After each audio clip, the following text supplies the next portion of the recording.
c'est un photographe qui s'exprime dorénavant avec une caméra, car il a besoin de saisir un nombre infini d'images de tout ce qui l'environne. Sachant qu'une caméra enregistre 1500 images par minute, il s'est rapidement constitué une réserve qui atteint maintenant plusieurs dizaines de millions d'images, qu'il complète régulièrement et dans laquelle il peut puiser à tout moment. Auparavant, il se servait d'un appareil photographique comme il se doit. Donc c'était pour la première fois que je suis arrivé à Paris, c'était dans les années 60. Et tout à fait par hasard, je suis arrivé à cet endroit-là. Alors, c'est un endroit, en fait, pas seulement la place des Vendôme, mais aussi toutes les rues qui sont à côté. Alors, il faut savoir une chose, que je venais à l'époque des pays communistes de la Tchécoslovaquie. Et là, tout d'un coup, j'arrive à un endroit où tout était finalement impeccable. Et ce qui ne m'intéressait pas forcément la richesse qui est dans cet endroit-là, mais plutôt une sorte de théâtre, une sorte de comédie humaine, en fin de compte. Je crois qu'il n'y a personne au monde qui a fait autant de photos sur ce quartier-là que moi. J'en ai pris, je crois, quelque chose comme 60 000, donc j'ai choisi quelque chose comme 60. Et c'est vrai que c'est assez étonnant, surtout dans les années 60-68, où en fin de compte, les photographes qui étaient en France, mes amis à l'époque, ils photographiaient plutôt justement des usines, des ouvriers, mais alors ils comprenaient mal pourquoi je photographiais un quartier considéré comme quartier du luxe. Et alors, et évidemment que je cherchais à l'époque cette perfection de la photo, hein? C'est-à-dire quelque chose qu'aujourd'hui on peut disparu. À cette époque-là, donc, on faisait tous les photographies noir et blanc. Et là, à ce moment-là, j'ai commencé à me poser la question, est-ce qu'on ne pourrait pas transgresser quelque part cette, je dirais presque dogme des quartiers Bresson et de commencer à faire les photographies en couleur. Ce qui m'intéressait, c'est plus ce que je voyais très fugitivement, les couleurs. Vous voyez, donc le rouge, par exemple, la femme qui marche là-bas, ses chaussures qui sont rouges. Je crois que cette espèce de ballet des couleurs. Et au-dessus de ces ballets des couleurs, il y avait effectivement une humanité, il y avait des gens qui déambulaient.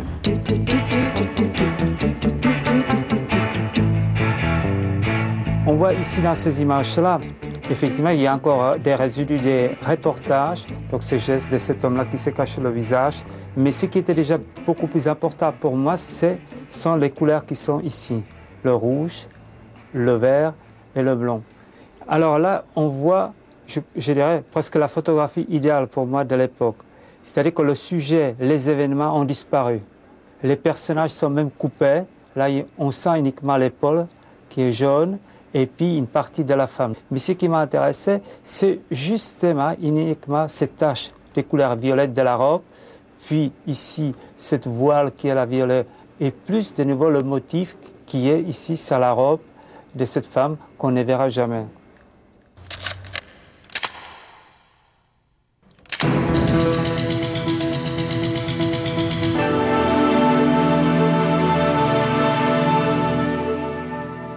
Alors là, ce sont des photos, les premières photos que j'ai commencé à faire après la rupture avec le reportage. Donc j'ai commencé à travailler sur une série, en fin de compte, qui est devenue après la série des Métamorphoses. C'est-à-dire que j'ai utilisé soit des petits jouets, soit des objets que j'ai mis en scène, et puis je l'ai tout simplement photographié. Je pense que la première chose qui m'a intéressé, c'est de trouver un peu l'humour. Les jouets vont encore inspirer Tom Draus, mais l'option surréaliste est abandonnée au profit d'un autre objectif. Donc là, il y a la série Les horreurs de la guerre de 1972. Donc un jour, j'ai passé devant une pâtisserie, j'ai acheté 50 gâteaux, j'ai acheté des petits soldats et j'ai commencé à faire cette série-là qui devait coïncider quelque part avec la fin de la guerre du Vietnam. J'avais beaucoup des amis qui partaient au Vietnam faire la guerre. Moi, je les faisais ici à Paris avec les pâtisseries et des soldats pour les enfants. Alors naturellement, quand on voit une image comme ça, même si elle essaie d'avoir un peu d'humour, c'est une image très violente. En tout cas, j'avais l'impression que ces images-là, même si c'était des images fabriquées, pouvaient aussi montrer les horreurs de la guerre.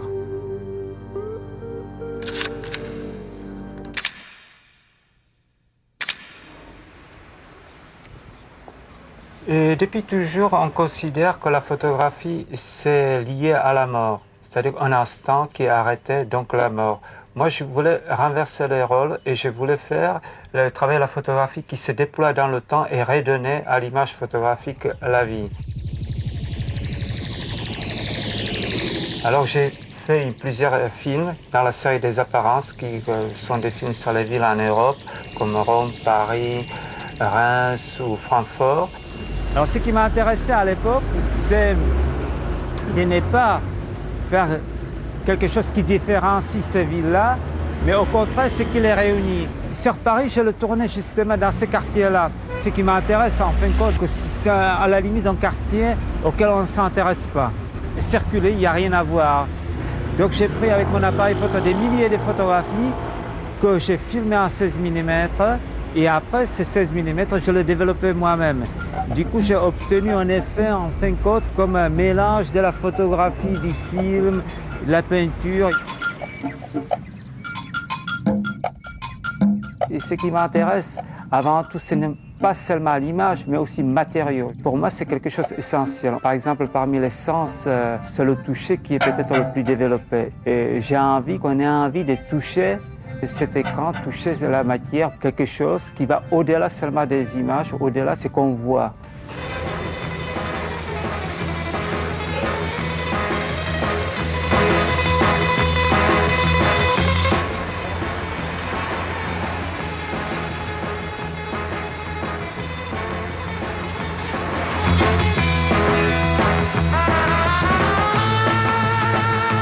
C'était en 1984 qu'on m'a demandé de participer à une commande publique qui concernait la banlieue parisienne. Donc je me suis posé plusieurs questions, comment aborder ce sujet-là. Ce qui m'intéressait, c'est de sortir du cadre. C'est pour cette raison-là que quand je me suis retrouvé dans ces endroits-là, par exemple, que je ne prenais pas les photos en cadrant comme d'une façon classique, regarder dans le viseur, mais j'ai utilisé effectivement un appareil photographique de nouveau comme un aspirateur des matériaux. Et je mettais des filtres, en fin de compte, en fonction du décor, en fonction de l'endroit, des filtres que j'ai prédéterminés en avance. Après, j'ai laissé les films développer. Je me suis retrouvé avec des bandes 6:6, donc c'était des films hectachromes en transparence, que je mettais en fin de compte sur ma table lumineuse. Dans un premier temps, Tom Braus va assembler ses films d'une manière organisée.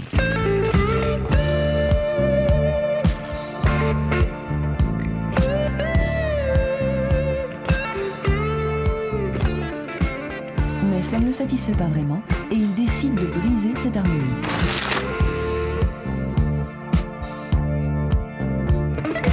Et ces images-là, le fait qu'elles sortent complètement du cadre, du carré ou des rectangles, était uniquement, en fin de compte, comme des lambeaux de la réalité. Je crois que ça correspondait beaucoup plus à cette idée que je me faisais, moi, de la banlieue. Variation, remise en cause, expérimentation caractérisent sans cesse le parcours de Tom Braus et en font un questionnement permanent.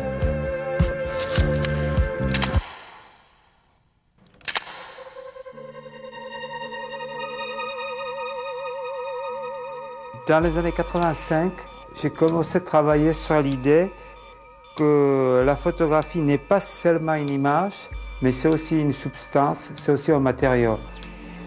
Donc, je prenais beaucoup de photos et ces photos, souvent, je les soit broyées avec des pigments, soit je les ai dissoutes dans les différents liquides. Donc là, ici, il y en a, par exemple, on voit bien, par exemple, on dirait une espèce de coton en bleu, mais en fin de compte, c'est 40 photos de Paris qui ont été broyées. Là, ici. Mais en réalité, ce ne sont que les photographies de la Terre qui sont broyées et qui sont mixées. Je ne pense pas que c'est quelque chose, en tout cas je ne le considère jamais comme une attitude iconoclaste. C'est vraiment aimer la photographie dans tous ses états plutôt.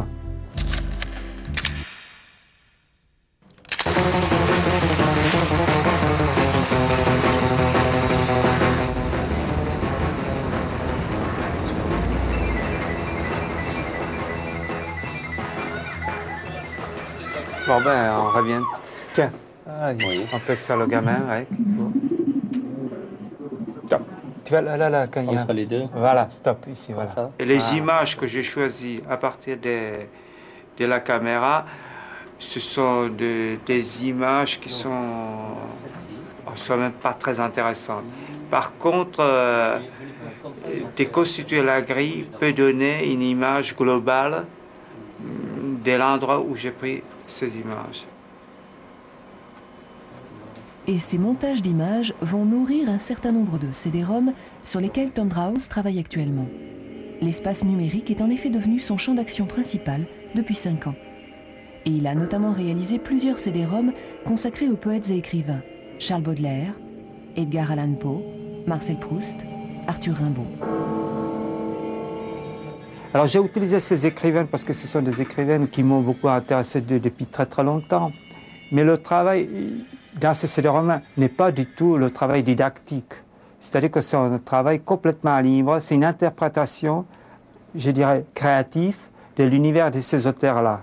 Ce qui m'intéressait, c'est utiliser dans ces CD-ROM les films, la voix off, les comédiens, les textes, tout ça dans une interactivité et bien entendu aussi mes propres photos et mes propres films.